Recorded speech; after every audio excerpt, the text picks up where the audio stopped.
here. Hi, welcome everyone. We're discussing day 2 of how to run a sustainable business with Kristen Boss.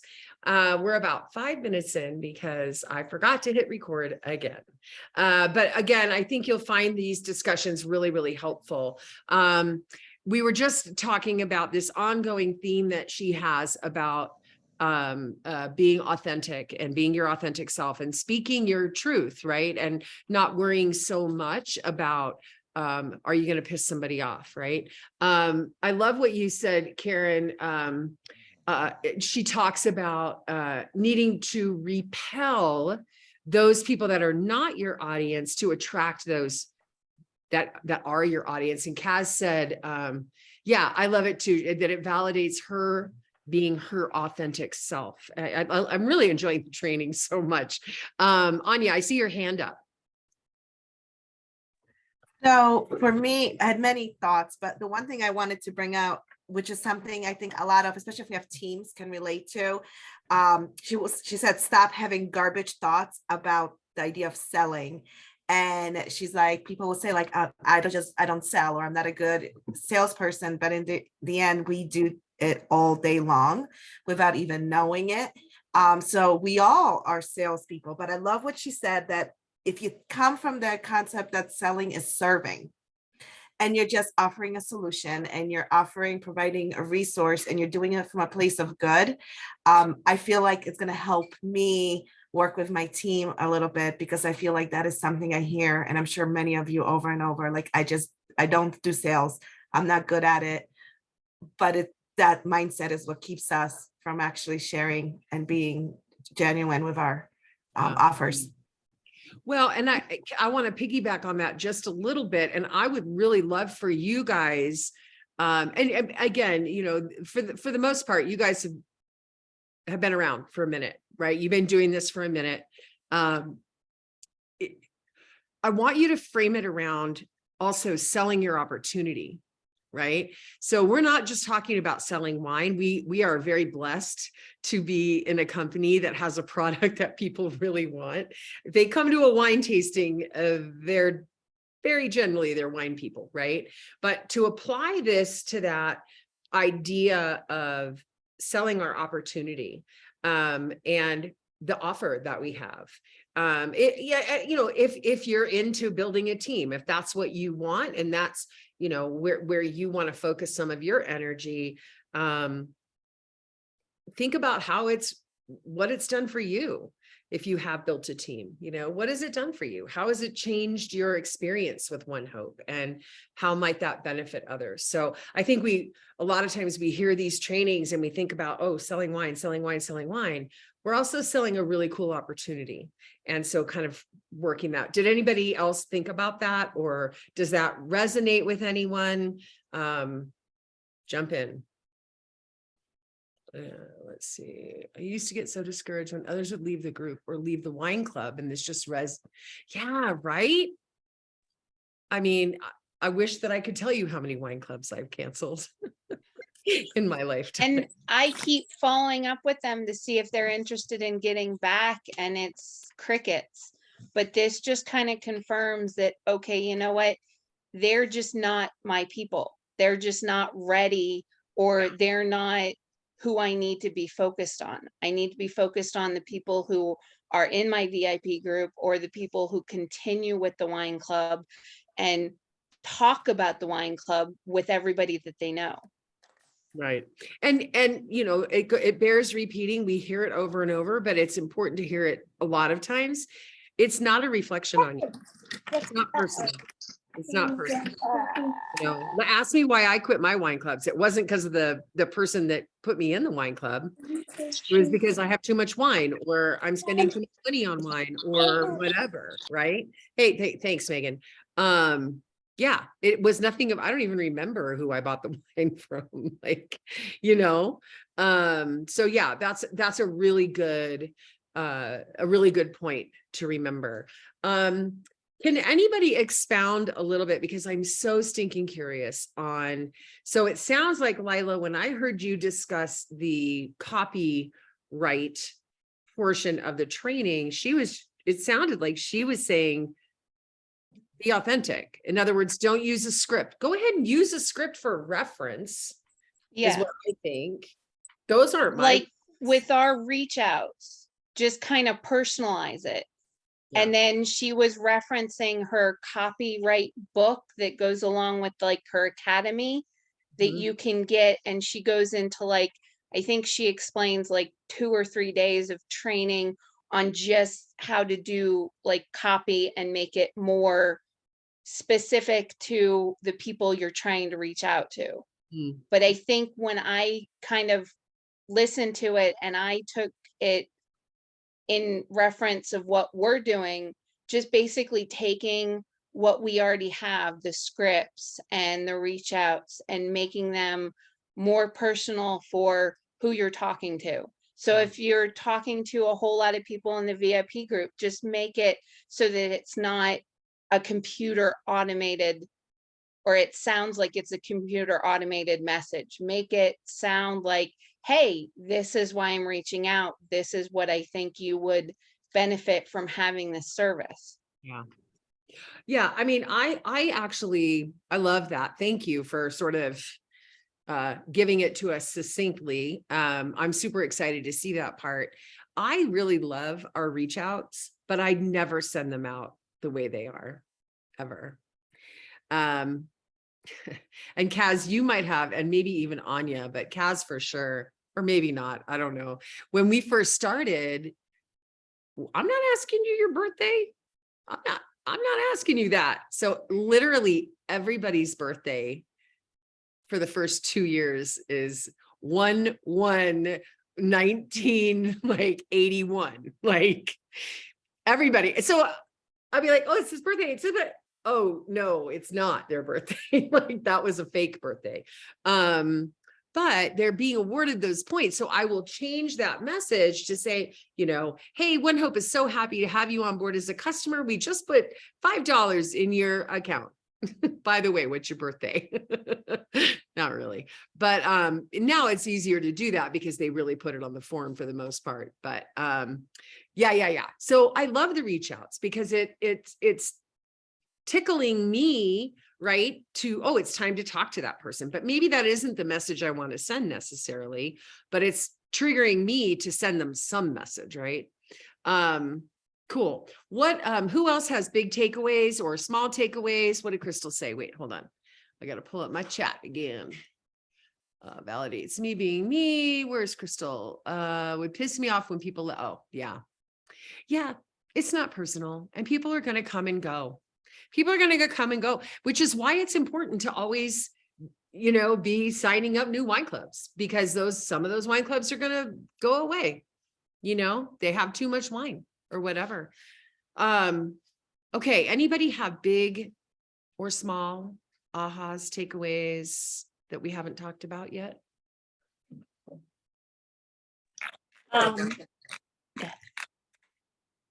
The idea of people want to be sold to.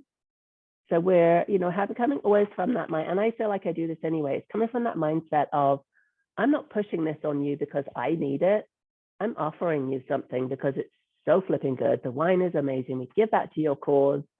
It's all about them, right? It's all about what can I do for you? How can I serve you? Selling is serving. And maybe that's why I have great sales, right? Because I'm not buy a case of wine because I need you to. It's more, the more you buy, the more you can do. And what do you have? What events do you have coming up where you'll need wine? And so helping people think about it from their point of view, putting myself in their shoes, and then kind of adjusting my way of thinking to, if I was you, what would I want to hear me saying? Yeah. That makes sense? 100%. 100. I love that phrase. Selling is serving. You're finding a need that person has and you're filling that need. And on the surface, it's easy to be like, well, I mean, who really needs wine, right? Like it's, and we're really, really blessed that it's about the wine, but it's not really about the wine, right? It's about so much more. You know, we all know that the majority of people that join our teams join because they love the impact, and they also, as it happens, love wine. Right. And that's true of our customers as well. Like, they're like, whoa, wait, I get to give back. That's amazing. And I get wine. Wow, cool. I love that part, Kaz. Selling is serving. I love that. And people want to be sold. They want your product, but they want to be sold on that. They want to feel freaking amazing about it, whether it's our opportunity or our wine, or, you know, or hosting an event. That's sales also. Right? We're also selling them on hosting, where we can meet more people. I really think in particular, and I'm going to just call you out, primarily Lori and Lila, who really do most things online. How is this resonating for you in terms of, you know, Lila, you've talked about how you talk to your VIP group. I suck. I don't have a VIP group. I can barely keep up with Facebook, as it turns out. Don't even talk to me about Instagram. Okay. But how is this speaking to you? Because I know, Crystal, you do a lot of online stuff as well. Like, you know, how is this speaking to you? I loved what you said, Lila, about, you know, if people leave your group, cool. The people that stay are my people. I'm actually just realizing that there's a lot of people in my VIP group who are wine club, and I'm just like, I'll do the thank you post for when their wine club comes back. I'll also do games where it's like tag the person you drink wine with normally. And I usually say, hey, if that person is not in the group, feel free to invite them. Yeah. And then they're not only talking about me to other people, they're inviting their friends to the group who they've talked to. So I'm getting more people in the group. So it's kind of a give and take. Some people leave, and then I'm getting other people to talk about it outside of the group and then invite their friends to the group. So I love it. I was just going to say, and just to sort of piggyback on that, Anya, how did it feel? I think it was Lila or Lori who said they bought a case of the Esperanza based on your recommendation, and they loved it. How did that make you feel? Well, relieved, because I know, like, Lori would be like, woman, what'd you do? But I would go there to Jersey and drink it with her. I think we just, as long as we all remember, we're storytellers. And Lori and I have shared many wines, so she knows my tastes are similar, but you're building that trust. And I feel, I mean, I if it wasn't for my social media presence, I know I wouldn't have a business. So definitely utilizing that voice through storytelling. And they don't need to taste the wine. They know it through the experience and the oohs and the ahs. But, and then going back to what Lila said, when you're inviting somebody to invite somebody, and that person comes in and they're like, this is freaking amazing. Oh my gosh, this group is so cool. Like, that person then feels amazing too. Like, oh, I just turned this person on to something so cool. Right. And that, I mean, that's how that kind of resonated for me, was like, she bought a whole case based on your recommendation. Like, that's no joke. And that had to feel really good that you did that. And Lila, you're doing that. That person that's like inviting her sister to the group has to feel so good about, she came in the group and she loves it. Right. Anyway, that's kind of what was ringing my chimes. I can't hear you, Kaz. Oh, can you hear me now? Yes. Okay.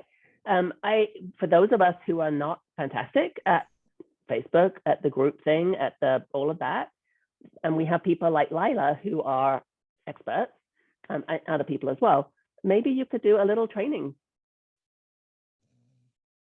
yeah, that would be, I mean, Lori, what do you think? Because I know you and I, and then there's a bunch of other people who do it primarily online.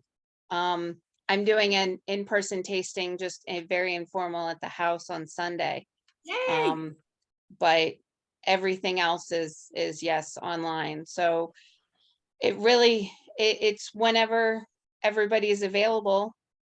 What I'd like to do, if you're open to it, if you and Lori, and I know you guys are the two that I know that. And Crystal, do you have a VIP group that you work through? So, you guys are hugely successful at what you do. All I know is in person. You guys, when COVID came, I kind of curled up in a ball. I was like, I don't know how to do this. And I'm grateful to you guys who did know how to do it, and supported our teams and supported us. But, I would love to build it into, a dream crew training, or it doesn't even have to be a training, or it can be whatever. It can be a 20-minute deal, whatever. I'd like to be in your group, quite frankly, like to learn what you're doing and see what you're doing. Talk amongst yourselves. I'll reach out to you separately, Kaz. I think that's such a smart idea. You and I are the original in-person queens, and that's what we do. And that's pretty foreign to us. So I would love to learn more about it. So you talk amongst yourselves. I don't want anybody to feel uncomfortable. I want you to feel comfortable doing it, but I think it would be amazing. Truly amazing. Okay. Yeah. And I see Christina does virtual events mainly. Okay, cool. Cool. So Awesome. Yeah. I don't know who does what, but the more information, right? Like the more different ways that we can work this business, that was the huge blessing, right? Of the lockdown, was that we learned we had to figure it out. PDQ, how to, and I tell this story a lot, when they shut everything down, I turned to my husband and I was like, well, I'm not going to go die and sell wine in somebody's living room. I'm not going to do that. But then within 24 hours, I was like, well, I'm going to figure this out because mommy's got to keep a paycheck, so anyway, we limped along for a minute, but then people like you came in and were like, no, this is how you do it right here. So that would be really cool. I'd love to feature you guys on a team training. That'd be really cool. Okay, we are probably pretty close to, I'm not looking at our time, but I think we're pretty close to our time. Anybody have anything else that they really want to drive home? We're loving the training, right? Oh, Christina, yay, yes, let's hear it.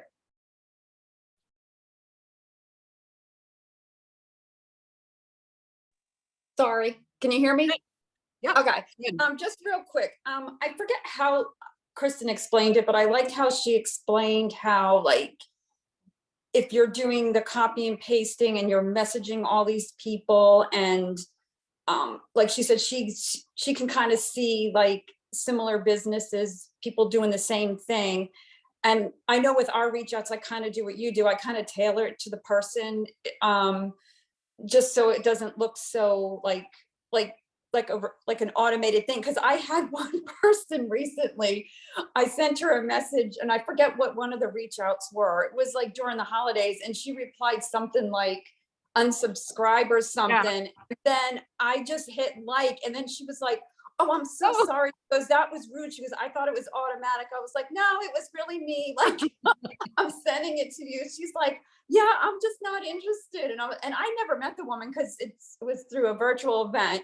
So I just thought that was funny. I was like, okay, yeah, now I'm glad I kind of try to tailor it to, even for someone I don't really know, because I've had people order and subscribe to Wine Club, and they're like in California or Louisiana, and it was through, a fundraising event. And then it just also made me think about, during my virtual events, I would get into these group events, like vendor events, and I've connected with a lot of people. And there's been people that I still support them when I can, when I need things, but sometimes their strategies are like not my favorite way of doing it. And it made me think of what Kristen says, because like I have like a few people that sell pampered chef, and they're like sending me the same type of text message. And I'm just like, I'm not interested. I don't answer. I might hit like, because I'm like, I know what it's like to be in the business. So I'm not gonna, I like to say, okay, I acknowledged your message type of thing. But then they'll also do this like constantly reach out to me about it. Like, and it's like, okay, I haven't responded, so I'm probably not interested. Or as there was another Crush speaker, I can't remember her name. I feel like her name was Kristen too, where like some of these direct sales have these goals. Like we have our goals, but I don't throw it out to people. Oh, I need to reach my goal this month. Yeah. I don't do that. And then I get a lot of people that will say, hey, can you help me? I'm like, $15 away. And I'm like, as one of these trainers said, it's like a pity post. I'm like, and it kind of like what you're saying, like, I feel like with One Hope Wine, we're consumable and we're supporting nonprofits. I feel like that kind of sells itself. Yeah. So like I follow Lila, her group, I'm in her VIP group, and I kind of do the same thing where you just throw the information out there. And like I recently had a woman who asked me to do an in-person event. She never commented on anything. And then out of the blue, hey, can you do an event? I really want to try the wine. And now it's time. And it's because she lost her mother to a rare type of brain cancer. So she's like, I really want to fundraise for that. I want to do something. And I was like, wow, like you just never know who's watching you. And just because they're not commenting or liking or saying anything doesn't mean they're not interested. 1000%. You never know who's watching. You never know who's listening and who needs something. Yeah. I actually did that recently where I did a poll of what people wanted to see. I don't know if you saw it, Christina, but it was in the VIP group where I just did a poll and people voted, and almost immediately I got people who were sometimes commenting, but not really like actually active. Right. And they were coming back and saying, hey, I want more information on the recipes. I want more information on the fundraisers and stuff like that. So you never, like Lori just said, you never know who's watching.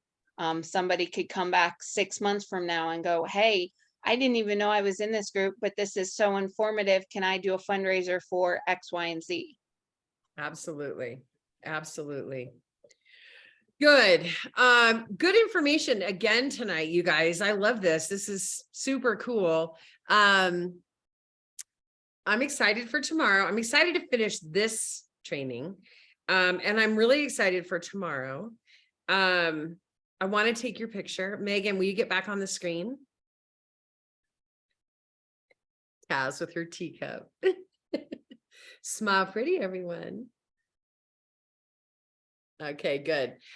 Sorry, it took me a while to post that today. But I'll post it tonight so we can show off that we're training.